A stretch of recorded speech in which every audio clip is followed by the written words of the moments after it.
سب سے پہلے اللہ وحدہ لا شریک کی پاک بارگاہ میں دعا گو ہوں محبوب کریم علیہ الصلوۃ والتسلیم کا صدقہ اللہ تعالیٰ حق اور سچ کہنے کی توفیق عطا فرمائے۔ جو آیات بینات احادیث مبارکہ تلاوت کرنے کا شرف حاصل کروں، اللہ اپنی رحمت، اپنے کرم، اپنے حبیب، اس کی آل کے صدقے صحیح پڑھنے اور صحیح ترجمہ کرنے کی اور صحیح تشریح کرنے کی توفیق عطا فرمائے۔ آپ کو مجھے سننے کے بعد اس پر عمل کی توفیق نصیب فرمائے۔ ماہ محرم الحرام کی جیسے ہی آمد ہوتی ہے، ہر جگہ میرے سونے نبی کی لخت جگر گوشہ بطول، مولا شیر خدا، پنجتن پاک، اہل بیت اطہار کا تذکرہ شروع ہو جاتا ہے، اور ان سے عقیدت اور محبت کا اظہار کرتے ہوئے ان کا تذکرہ کرنا، ان کی زندگی کے بارے میں مطالعہ کرنا ایمان کا حصہ سمجھا جاتا ہے۔ یہ وجہ ہے کہ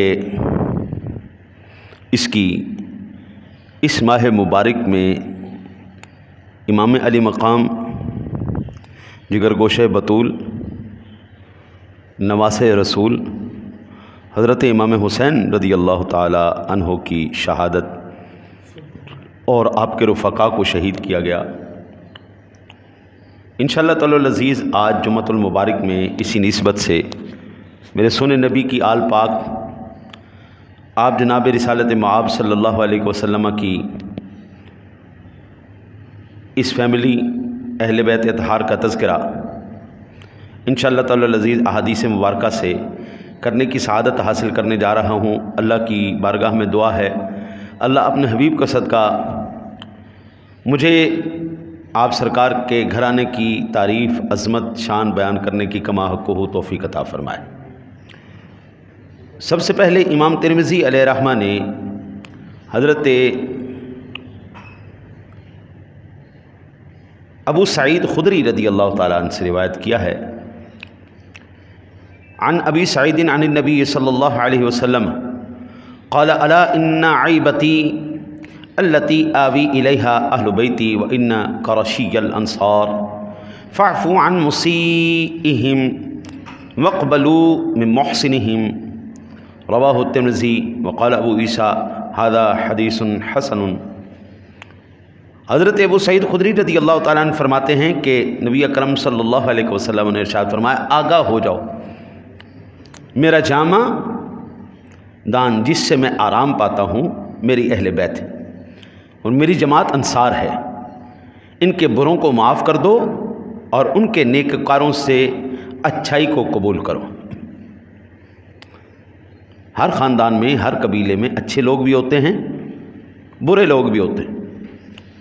حضور نے فرمایا میرے قبیلے کے برے لوگوں کو معاف کر دو، اچھوں لوگوں کی اچھائی کو قبول کرو۔ 14 صدیاں گزر گئی ہیں جی، آج تک ہم نے خاندان رسول کو معاف نہیں کیا۔ آج تک ہم نے نبی پاک صلی اللہ علیہ وسلم وہ مسائل جو میرے سنے حضرت سیدنا صدیق اکبر نبی پاک کے کیا لگتے ہیں؟ سسر۔ حضرت عمر فاروق اعظم رسول اللہ صلی اللہ علیہ وسلم کے کیا لگتے ہیں؟ سسر۔ حضرت عثمان غنی رضی اللہ تعالیٰ عنہ حضور کے کیا لگتے ہیں؟ داماد۔ حضرت علی آپ سرکار کے کیا لگتے ہیں؟ داماد۔ ام المؤمنین امی عائشہ صدیقہ طیبہ طاہرہ آپ سرکار کی کیا لگتی ہیں؟ بیوی، زوجہ محترمہ۔ حضرت سیدنا امیر معاویہ رضی اللہ تعالیٰ عنہ آپ کے اور میرے کیا لگتے ہیں؟ مامو جان، کیونکہ نبی اکرم صلی اللہ علیہ وسلم کے ہاں آپ کی بہن زوجہ ہیں، ام المؤمنین ہیں، ابو سفیان کے یہ صاحبزادے ہیں، ان کی صاحبزادی حضور کی زوجہ ہیں، تو یہ سارے اہل بیت ہوئے۔ لو جی 14 صدیاں گزر گئی ہیں، اللہ اور اس کے رسول صلی اللہ علیہ وسلم نے، ان کی آل پاک نے اپنے مسائل اس وقت حل کر لیے، لیکن آج تک دنیا معاف کرنے کو تیار نہیں ہے۔ 14 صدیاں گزر گئیں، آج بھی جنگ جمل کا، جنگ صفین کا تذکرہ کر کے اما عائشہ کس گھر میں، کون سا، مجھے کائنات میں کوئی ایسا گھر بتا دو یار جہاں اختلاف نہیں ہوتا، کوئی کائنات میں آپ گھر بتا دیں۔ بھائی جان ارب پتی بھی، دنیا کی انی دولت بھی جس کے پاس نا، اختلاف ان کے گھر میں بھی ہوتا ہے۔ یہ جو جھگیوں میں رہتے ہیں نا، اختلاف ان میں بھی ہوتا ہے۔ اور بھائی جان آپ قرآن پڑھیں گے نا تو حضرت موسیٰ علیہ السلام، ہارون علیہ السلام سکے بھائی ہیں، ان کے اندر بھی اختلاف ہو گیا۔ کون کون سی میں آپ کو مثالیں پیش کروں؟ اختلاف رائے ہو جانا، علمی اختلاف ہو جانا، یہ کوئی اتنا بڑا اچنبھا یا اتنی کوئی بڑی بات نہیں ہے کہ جس کو صدیوں کے فاصلے پر بھی جو ہے وہ معاف نہ کیا جا سکے۔ اماں جی ابا جی کی ہوئی لڑائی، ماں اور باپ کی ہوئی لڑائی، انہوں نے 5 منٹ بعد، 10 منٹ بعد، 1 دن بعد اس لڑائی کو حل کر لیا، ان مسائل کو حل کر لیا۔ اب جب تک اولاد زندہ رہے یا آنے والی نسلوں کو وہ یہی وصیت کرتی جائے، ہمارے ماں باپ کی یہ لڑائی آپ نے بھولنے نہیں دینی، اس لڑائی کو جاری رکھنا ہے۔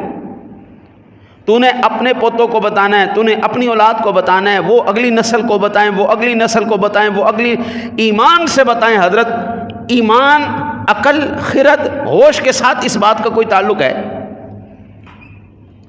کریم آقا جی علیہ نبینا علیہ الصلوۃ والسلام نے فرمایا اگر کسی سے غلطی ہو جائے تو معاف کر دو یار، معاف کر دو۔ ماں اور بیٹے کے اندر اختلاف ہوا، اگر آپس میں فیملی میں اختلاف ہوا، کون سی فیملی ہے بھائی جس میں نہیں ہوتا؟ 14 صدیاں پہلے انہوں نے مسائل حل کر لیے۔ باغ فدق کا مسئلہ سنیں، علی المرتضیٰ شیر خدا رضی اللہ تعالیٰ عنہ کے ہوتے ہوئے حل نہ ہوا ہو، یہ میری کیفیت، میری عقل، میری ہوش نہیں مانتی۔ پھر حضرت امام حسن کی بھی خلافت آ جائے،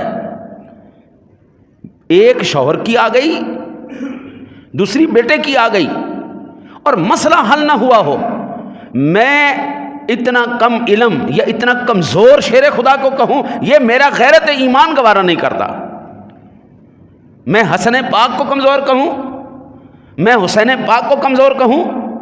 14 صدیوں کے فاصلے پر جن ہستیوں نے ایسے اثرات چھوڑے ہیں، آج بھی ان کی یادیں تازہ کر کے، آج بھی ان کے ہم شجاع اور بہادری کے واقعے اور ان مسائل کو پڑھ کے آج بھی ہم اشکبار ہوتے ہیں، اپنے ایمان کو تازگی دیتے ہیں، نئی جلا بخشتے ہیں کہ بلا آپ یا میرا کم از کم غیرت ایمانی اس بات کو قبول کرنے پر راضی نہیں ہے کہ وہ گھرانہ بزدلوں کا گھرانہ تھا کہ اپنی ماں کا یا اپنی بیوی کا حق ہی نہیں لے سکے۔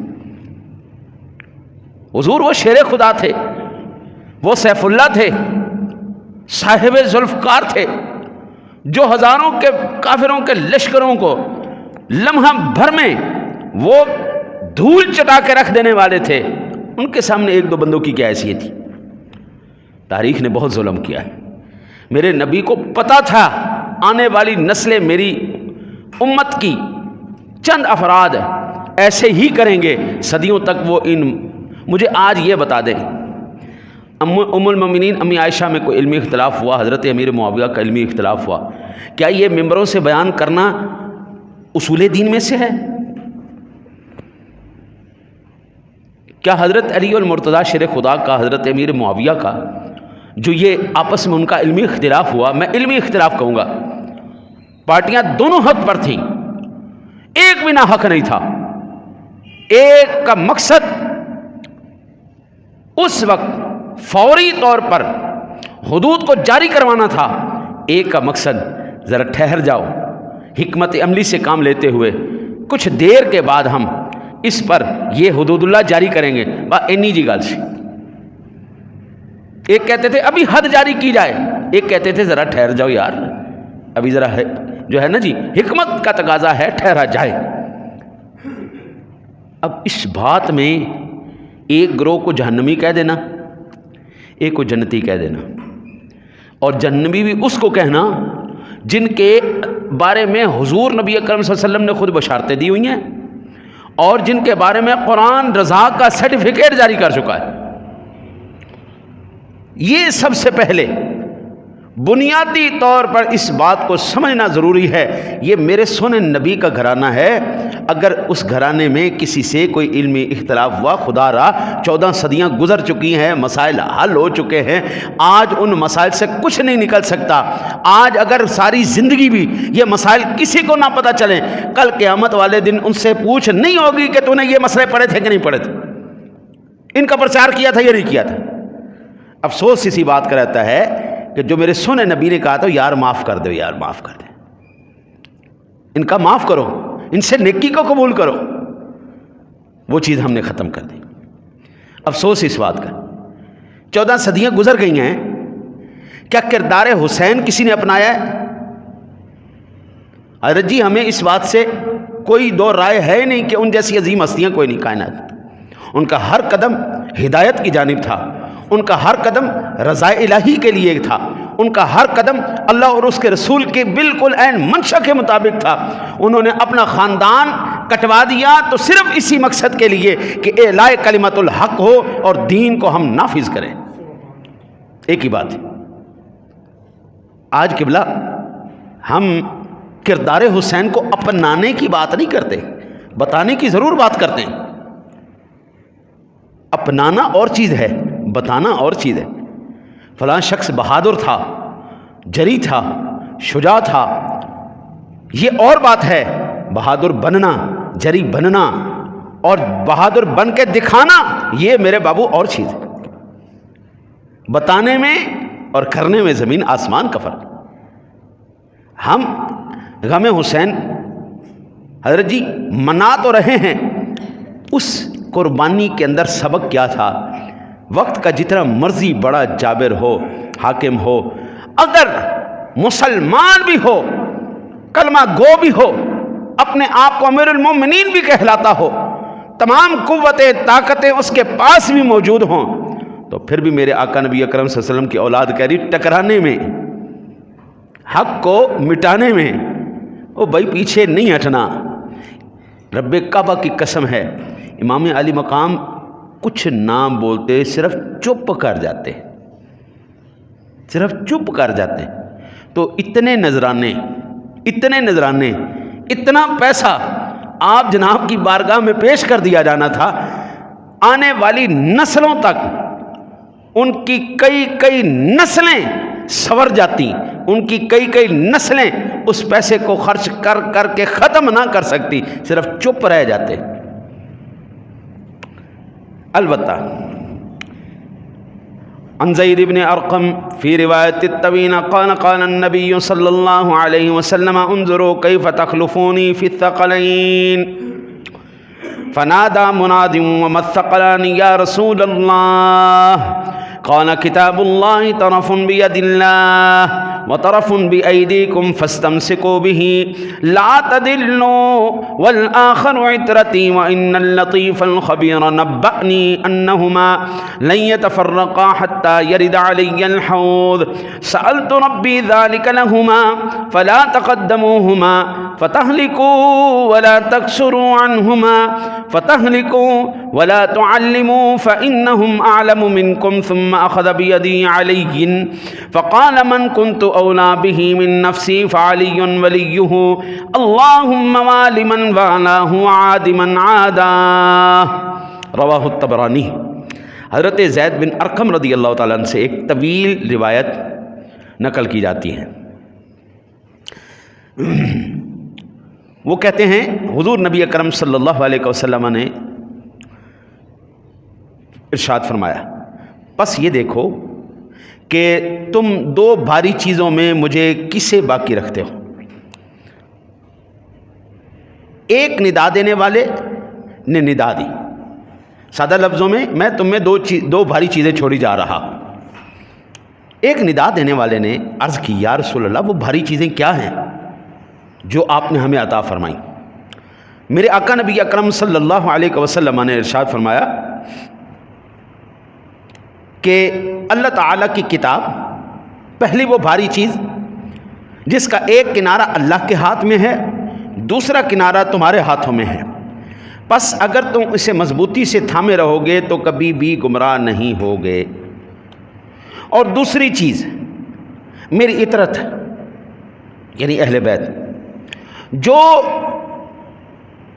بھی میری اطرت کو اور قرآن کو تھامے رہے گا، بے شک اس لطیف اور خبیر نے مجھے یہ خبر دی ہے کہ یہ دونوں چیزیں کبھی بھی جدا نہیں ہوں گی یہاں تک کہ میرے پاس حوض پر حاضر ہوں گی، اور ایسا ان کے لیے میں نے اپنے رب سے مانگا ہے، بس تم لوگ ان پر پیش قدمی نہ کرو کہ ہلاک ہو جاؤ، اور نہ ہی ان سے پیچھے رہو کہ ہلاک ہو جاؤ، نہ ان کو سکھاؤ کیونکہ یہ تم سے زیادہ جانتے ہیں۔ پھر آپ نے حضرت علی کا ہاتھ پکڑ لیا اور فرمایا، پس جس کی جان سے بڑھ کر اسے عزیز ہوں میں، تو یہ علی اس کا مولا ہے۔ اے اللہ، جو علی کو اپنا دوست رکھتا ہے تو اسے اپنا دوست رکھ، جو علی سے عداوت رکھتا ہے تو اس سے عداوت رکھ۔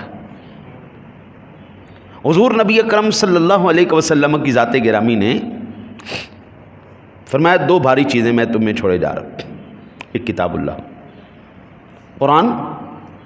حضور کہتے ہیں یہ وہ رسی ہے جس رسی کا ایک کنارہ اس کی شان کے لائق اللہ کے ہاتھ میں، اللہ کی شان کے لائق اللہ کے ہاتھ میں، اور ایک رسی کا کنارہ تمہارے پاس۔ آدمی اگر اندھیرے میں گم ہو جائے، پانی میں اگر بندہ گر جائے تو اس کے لیے وہ رسی کتنی اہمیت رکھتی ہے آپ یہ جانتے ہیں کہ اگر رسی چھوٹی تو جان بھی گئی، ایمان بھی گیا، سب کچھ۔ وہ مضبوطی سے تھامی رہی تو جناب بندہ گمراہ نہیں ہو سکتا۔ یہ جب بڑے بڑے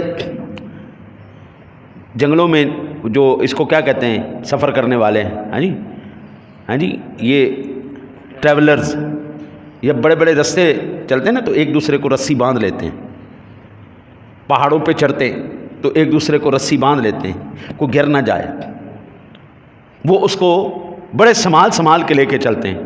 جن کی جتنی مضبوط تیاری ہوتی ہے وہ اتنی جلدی منزل مقصود پہ پہنچ جاتے ہیں۔ تو پہلا جو بھاری چیز حضور نبی اکرم صلی اللہ علیہ وسلم نے ارشاد فرمایا وہ اللہ کا قرآن ہے، کتاب اللہ۔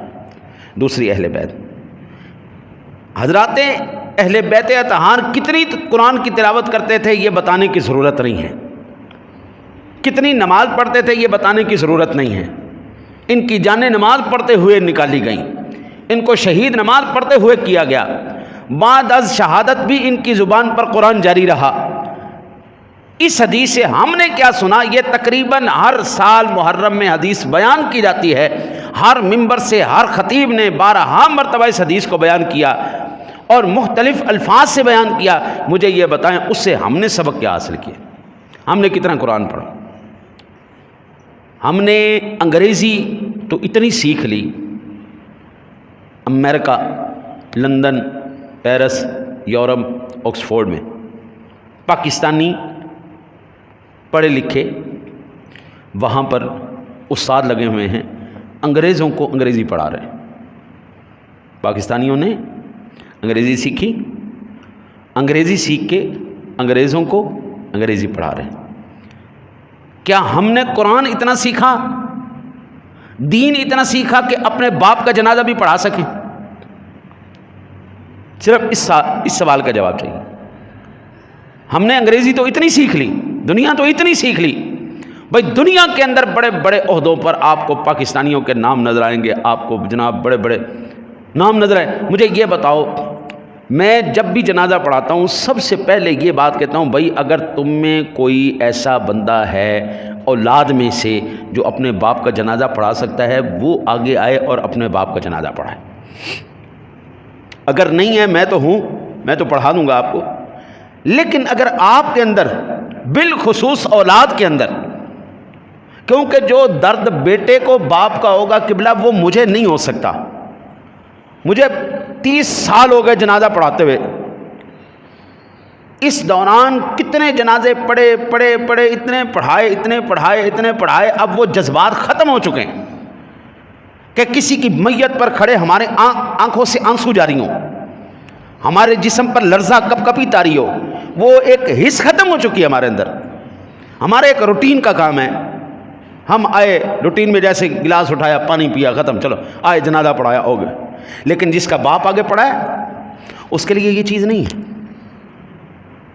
اس کے لیے اس وقت کیفیتیں یہ چل رہی ہیں، جسم اس کا کپ کپا رہا ہے اگر سچی اولاد ہے تو، ورنہ تو خود اپنے ہاتھ سے مار دیتے ہیں. مر جائے بابا سانوں جائیداد نہیں دینا، ساڑھے نام لکھ کے جائے. مارو اس مائی نو مردی بھی نہیں، ساڑھے نام لکھ دی بھی نہیں. ہاں جی، مار مار کے آپ خود نہ مارا ہو تو ماں باپ سے کم از کم اتنا وہ جو ہے وہ تعلق ضرور ہوتا ہے کہ ان کے جانے کے بعد بندے کی کیفیتیں بدل جاتی ہیں، انسان کی طبیعت پر لرزہ جاری رہتا ہے، زبان ساتھ نہیں دیتی بولتے ہوئے. اور قبلہ جس وقت یہ کیفیت ہوگی، آنکھوں سے آنسو جاری ہوں گے، بندہ لرزہ کی کیفیت میں بندہ مصلی پر کھڑا ہوگا اور پھر آنسوؤں کے ساتھ رو رو کے کہے گا اللہم اغفر لحینا و میتنا. جب وہ کہے گا یا اللہ اس میت کی مولا کریم بخشش فرما دے، مولا اس کی مغفرت فرما دے، تو ایمان سے بتاؤ اللہ کی رحمتیں نازل ہوں گی یا نہیں ہوں گی؟ پھر وہاں پر بخشش کا پروانہ جاری ہوگا کہ نہیں ہوگا؟ ہم آئے روٹین میں اللہ اکبر چل 4 ٹکرا ماریاں اٹھ کے ہو گئے. ایک نماز وہ بھی ہے، ایک نماز کربلا میں بھی ادا کی گئی ہے. آج تک 14 صدیاں گزر گئیں، اس نماز کی مثال کوئی نہیں لا سکا. 14 صدیاں گزر گئی قبلہ، آج تک اس کی مثال کوئی نہیں لا سکا. 14 صدیاں گزر گئیں، قرآن کا ایمان کا وہ رشتہ کوئی دوسرا نہیں بتا سکا. ہمیں فضائل حسین بہت سنا دیے گئے، ہمیں کردار حسین کی اس وقت ضرورت ہے. قبلہ قرآن اتنا کم از کم سیکھو یار جس سے تمہاری نماز ہو سکے. میں ایک دو نہ آپ کو مثالیں عرض کر دیتا ہوں. زبر، زیر، پیش، 3 حرکتیں. میرے پاس وہ وائٹ بورڈ نہیں تو میں آپ کو لکھ کے بتاتا، ویسے سمجھ لو. یہ والا ہا، یہ والا ہا، یہ کاف اور نیچے میم لکھو. یہ کیا بنا؟ ٹھیک ہے، یہ بھی ٹھیک ہے. کوئی اور بتائے؟ حکم، یہ بھی ٹھیک ہے. ایک اور بنتا ہے، نہیں وہ حاکم کے ساتھ الف آ جائے گی. حکم میں آپ کو عرض کر دیتا ہوں. زبر کے ساتھ حکم، پیش کے ساتھ حکم، ہا کی زیر کے ساتھ حکم. صرف زیر زبر پیش بدلی. حکم کا مطلب آرڈر، حکم جاری کرنا، کسی کو انسٹرکشن دینا. حکم، ڈو دس تھنگ، یہ کرو، یہ نہ کرو. حکم، حکمت، دانائی، فلسفہ. زبر سے صرف زیر ہوئی ہے، معنی کہاں سے کہاں پہنچ گئے. حکم پر آرڈر ہے، کسی کو انسٹرکشن دینا. حکم، حکمت ہے، فلسفہ ہے، دانائی ہے. ہا کے زبر کے ساتھ حکم، جج ہے، منصف ہے، ثالث ہے. یہ صرف میں نے زیر زبر پیش کا آپ کو ابھی بتایا، اور یہ میں نے صرف ایک مثال آپ کو دی ہے. یہاں پر اگر میں سارے قرآن کی زیریں زبریں پیشیں آپ کو بتانا شروع کر دوں تو پھر یہاں پہ 10 سال ہم یہیں بیٹھے رہیں گے. میں نے صرف ایک لفظ کے زیر زبر پیش کو آپ کو بتایا. الا، الف کے نیچے زیر آ گئی. طرف، الا، اوپر، یہ زیر زبر. اچھا، اگر لفظوں کو بدل دیا جائے تو لفظوں کے کتنے نقصان ہوں گے وہ بھی سن لیں. یہ نقطوں والا قاف، لام، واو اور بے. یہ واو کو نکال دیں. قاف لام بے، قاف لام بے. قلب، نقطوں والے کاف کے ساتھ. اسی نقطوں والے کاف کو ہٹا کے وہاں پہ ڈنڈے والا کاف کر دیں. کلب، قلب، کلب. قلب کے معنی ہے دل، قلب کے معنی ہے دل. کلب کے معنی ہے کتا. کلب، وَكَلْبُهُمْ بَاسِطٌ ذِرَاعَيْهِ بِالْوَعِيدِ. ہاں جی، فِي قُلُوبِهِمْ مَرَضٌ فَزَادَهُمُ اللَّهُ مَرَضًا. دل کی جگہ ہم کتا کیے جا رہے ہیں، کتے کی جگہ ہم دل کیے جا رہے ہیں، بلکہ قوف کیف اس میں تو فرق عام مجھے نہیں سمجھ میں آتا کہ کوئی اس میں کرتا ہے، اس میں عام مجھے فرق نہیں، ہر ایک جگہ کیف کاف ہی چل رہا ہے، ہر جگہ یہی چلا جا رہا ہے، زیر زبر پیش کا احتیاط سمجھ میں نہیں آ رہی۔ یہ قرآن کے ساتھ جو واسطہ تھا، یہ جو رسی تھی جس کا ایک کنارہ اللہ کے ہاتھ میں تھا، ایک کنارہ ہمارے ہاتھ میں تھا، یہ رسی کدھر گئی؟ یار میں آپ سے یہ نہیں کہہ رہا آپ سارا ہی قرآن اس طرح یاد کر لو، جس کو نصیب میں اللہ دے گا انشاءاللہ وہ سارا پڑھے گا، ہمیں اللہ نے توفیق دی، ہم نے پڑھ لیا، ہم نے سمجھ لی، کم از کم اتنا قرآن تو یاد کر لیا جائے نا جس سے نماز ہو جائے، ورنہ دل کی جگہ کتا کیے جا رہے ہیں، کتے کی جگہ دل کیے جا رہے ہیں، حکم کی جگہ حکمت پڑھی جا رہے ہیں، حکمت کی جگہ جج بنائی جا رہے ہیں، الٹا سیدھا وہ سب گڑبڑا گیا۔ اب یہ کیفیت جب ہوتی ہے نا جی، یہ صرف میں نے ایک دو لفظوں کی آپ کو بتائی ہے، قل هو اللہ احد، کہو اللہ ایک ہے، قل هو اللہ احد، کھاؤ اللہ ایک ہے، کلوا واشربوا من رزق اللہ ولا تعثوا فی الارض مفسدین، کھاؤ اللہ ایک ہے، کہنے کی بجائے اب کھائے جا رہے ہیں۔ حضور کتنے کفریات، کتنے لغویات، اس کا مطلب یہ ہوا، میں سمجھانے کے لیے عرض کر رہا ہوں، کوئی بندہ آپ کے پاس آ کے بیٹھا آپ سے ملاقات کرنے کے لیے، یا آپ گئے، کبھی آپ اس کا کان پکڑ کے کھینچ رہے ہیں، کبھی اس کے بال پکڑ کے کھینچ رہے ہیں، کبھی داڑھی پکڑ کے اس کو کھینچ رہے ہیں، وہ کہے گا مجھے بڑا مزہ آ رہا ہے، ماشاءاللہ ماشاءاللہ میں آپ سے ملنے کے لیے آیا ہوں، آپ میرا کان بھی کھینچ رہے ہیں، آپ میرے بال بھی کھینچ رہے ہیں، آپ میرا سارا مجھے بڑا مزہ آ رہا ہے۔ یا وہ کہے گا منحوس آدمی یہ کیا کر رہے ہیں، یہ عزت ہے، یہ احترام ہے، گھر آئے کی قدر اس طرح کرتے ہیں، کبھی تو میرا کان کھینچ رہا ہے، کبھی داڑھی کھینچ رہا ہے، کبھی بال کھینچ رہا ہے، کبھی دھکا دے رہا ہے، یہ کیا ماجرا ہے یار؟ بے نہیں اسی طرح حضور نبی کرم صلی اللہ علیہ وسلم نے فرمایا رب قارئ للقرآن والقرآن یلعنہ، اور بعض قاری ایسے ہیں جب قرآن پڑھتے ہیں قرآن ان پر لعنت بھیجتا ہے، لعنت ہے تجھ پر، میرے ساتھ کیا اشر کر رہا ہے؟ ہم آئے تو لینے رحمت تھے، لیکن لے کے لعنت جا رہے ہیں۔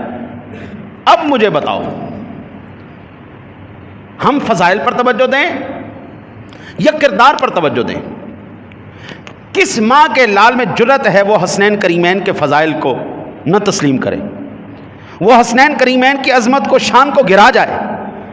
لیکن حضور فضائل سے کسی کو انکار نہیں ہے، کردار کی ضرورت ہے۔ جتنا ہم نے قبلہ یہ پیٹنے پر، ماتم پر، جتنا اپنا مارنے مرانے پر ہم نے وقت صرف کر دیا نا، اتنا کردار حسین اپنانے پر وقت صرف کیا تھا، خدا کی قسم اللہ بھی راضی ہوتا، اس کا رسول بھی راضی ہو جاتا ہے۔ آپ سے یہ تقاضا نہیں کیا گیا کہ صرف آنسو بہائے جائیں، حضور اس کو ہر سال رپیٹ کرنے کا مقصد یہ ہے یہ کردار حسین اپنایا جائے۔ جس دن قبلہ فضائل کو چھوڑ کر کردار بنائیں گے نا، اس دن اللہ بھی راضی ہو جائے گا، اس کا حبیب بھی راضی ہو جائے گا، اس دن اصل ہمیں پتہ چلے گا ہاں ہم نے واقع کربلا بیان کیا ہے، ہم نے کردار حسین کو اپنا کے، اس سے بڑھ کر اور کوئی ہو ہی نہیں سکتا۔ حضور نے اس لیے دو باری چیزیں چھوڑی جا رہا ہوں، ایک کتاب اللہ، دوسری اطرتی میری اہل بیت اتحاد۔ حضرت جی کسی کو کیا کہیں، میں نے کئی حافظوں کو قرآن بھول جانے کے بعد یاد کروایا، کئی حافظوں کو قرآن بھولنے کے بعد یاد کروا کے ان کو دوبارہ منزل سنوائی، لیکن ایسے منحوس حافظ بھی ہیں جنہوں نے قرآن حفظ تو ضرور کیا ہے لیکن ان کے سینوں میں آج قرآن موجود نہیں، قرآن سے یاری ختم ہو۔ میرے استاد تھے، یہ ابھی قریب فوت ہوئے ہیں،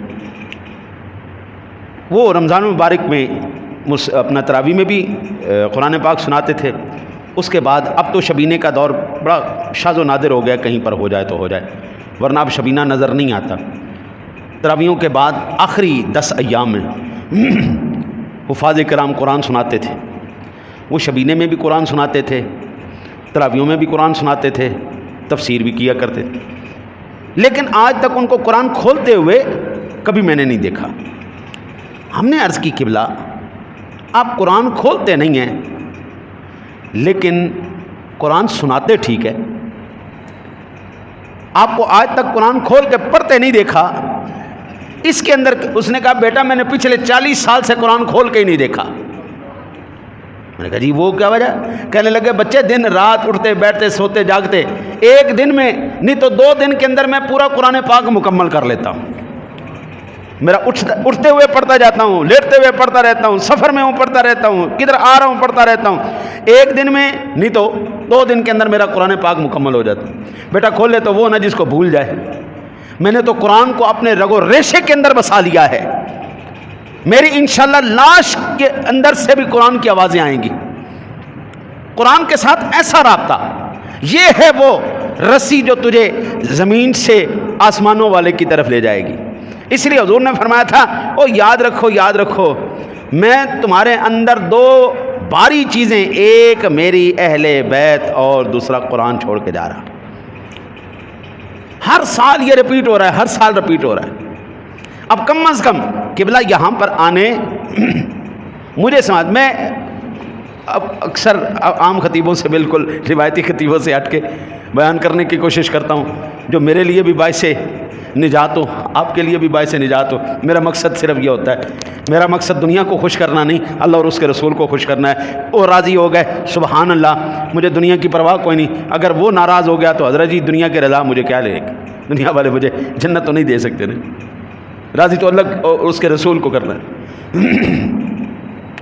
وقت کے جتنے مرضی ظالم حاکم جتنا مرضی ظلم ڈھا گئے، ہاں جی، آج صدیوں کے بعد ظالم حاکم کو یاد کیا جاتا ہے یا مظلوم حسین کو یاد کیا جاتا ہے؟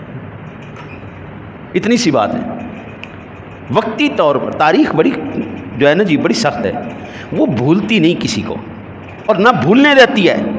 تاریخ نہ بھولتی ہے نہ بھولنے دیتی ہے، تاریخ اپنے آپ کو یاد کرواتی رہتی ہے۔ 14 صدیاں گزر گئے، مظلوم کو زندہ رکھا گیا ہے اور ظالم کو بھلا دیا۔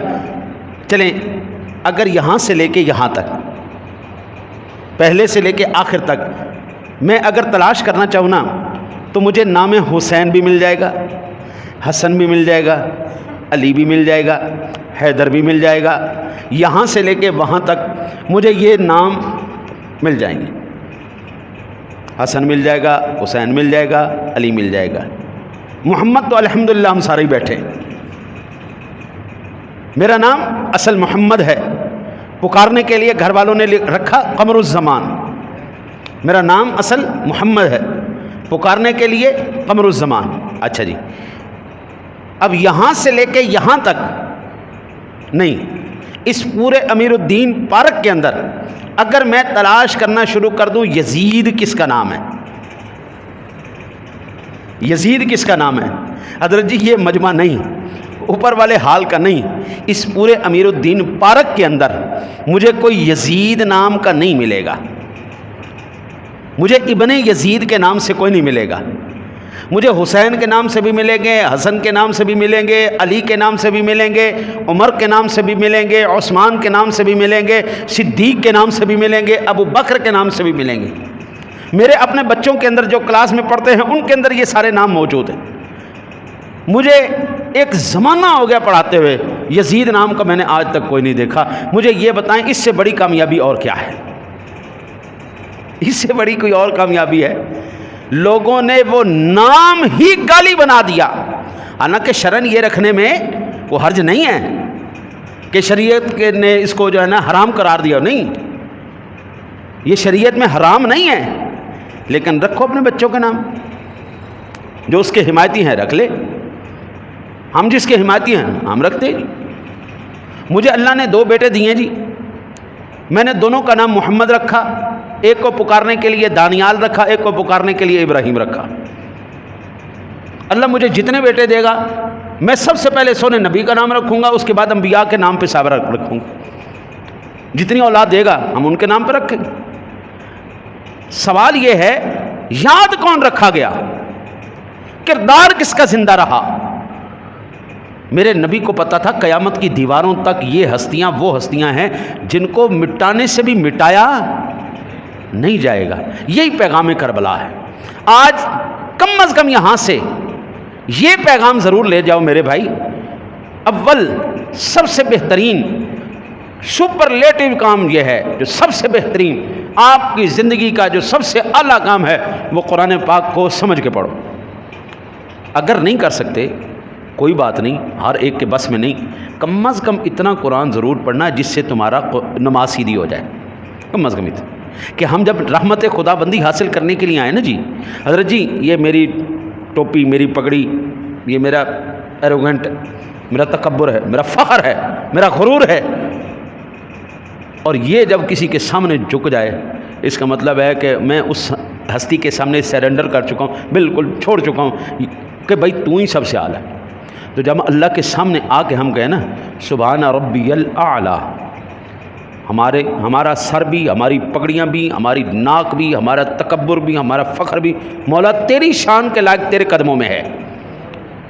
اور جب ہم اعلیٰ کہیں تو وہ اعلیٰ ہی ہو، وہ کوئی اور معنی میں نہ چلا جائے۔ ہم اگر سر نیچے جھکا رہے ہیں، یا اللہ میرا سارا غرور، تکبر، میرا سارا فخر، میری ساری عزتیں مولا تیرے قدموں کے اندر ہیں، اور دیکھ ناک رگڑ کے مجرم کو جو عالی نسب ہیں وہ ناک رگڑوانا سب سے اونچی سزا مانتے ہیں۔ اوے ناک رگڑے تھے، چل رگڑے تھے ناک، رگڑیں دی ناک۔ ہم خود مولا تیری بارگاہ میں تیری شان کے لائق تیرے قدموں میں اپنے ناک کو رگڑے، یا اللہ یہ پڑا ہے ہمارا سارا کچھ۔ اور ہم صرف اپنی تذلیل ہی نہیں، ہم ساتھ تیری تعریف بھی کریں گے، سبحان ربی الاعلیٰ، سب سے اونچی ذات، متکبر ذات، بلند ذات مولا تیری۔ اب سنیں، کرم نہیں کر دیتا، ربنا اغفر لی ولوالدی وللمؤمنین یوم یقوم الحساب، ناک بھی رگڑ لیا، سب کچھ کر لیا، اب مولا معاف بھی کر دے۔ یا اللہ جب کرم میرے پہ کر ہی رہا ہے، ربنا اغفر لی میرے پہ کر ہی رہا ہے، تو ولوالدی میرے ماں باپ کو بھی بخش۔ یعنی یا اللہ جب ان پہ کر رہا ہے تو وللمؤمنین میرے مسلمان بھائیوں پہ بھی کر دے۔ یوم یقوم الحساب، مولا حساب تو نے لینا ہے، حساب والے دن مولا میری بھی بخشش فرما دے، میرے ماں باپ کی کر دے، ایمان والوں کے لیے بھی کر دے۔ اب بندہ جو صحیح پڑھ کے جا رہا ہے نا، وہ اپنے دامن میں کتنی رحمتیں، کتنی برکتیں، کتنی مغفرتیں حضرت جی سمیٹ کے جا رہا ہے، تیرے میرے تصور سے باہر ہے۔ اور جس بندے کو مانگنے ہی نہیں آ رہا، بجائے اس کے وہ کرنے تو توحید کا پرچار آیا تھا، وہ شرک کا منبع کا زیادہ تر پڑھتے ہیں جی قل هو اللہ احد، سورہ اخلاص زیادہ پڑھتے ہیں، وہیں پر تم شرک کیے جا رہے۔ قل مانی تھا کہنا، کل مانی تھا کھانا، تم اللہ کو تو کھا کھا کے جا رہے۔ اور اعلیٰ بھی کہنا کوئی نہیں آ رہا، اعلیٰ اعلیٰ اعلیٰ اعلیٰ، انسٹرومنٹ، پروڈکٹ، یار یہ کیا تھا؟ تو آج کا سبق یہ ہے، کم از کم اتنا قرآن ضرور سیکھ لینا ہے جس سے میری نماز سیدھی ہو جائے، کم از کم اتنی نماز ضرور سیکھ لینی ہے کہ اپنے باپ کی پڑھا سکیں۔ اللہ سے دعا ہے اللہ آپ کو مجھے عمل کی توفیق عطا فرمائے۔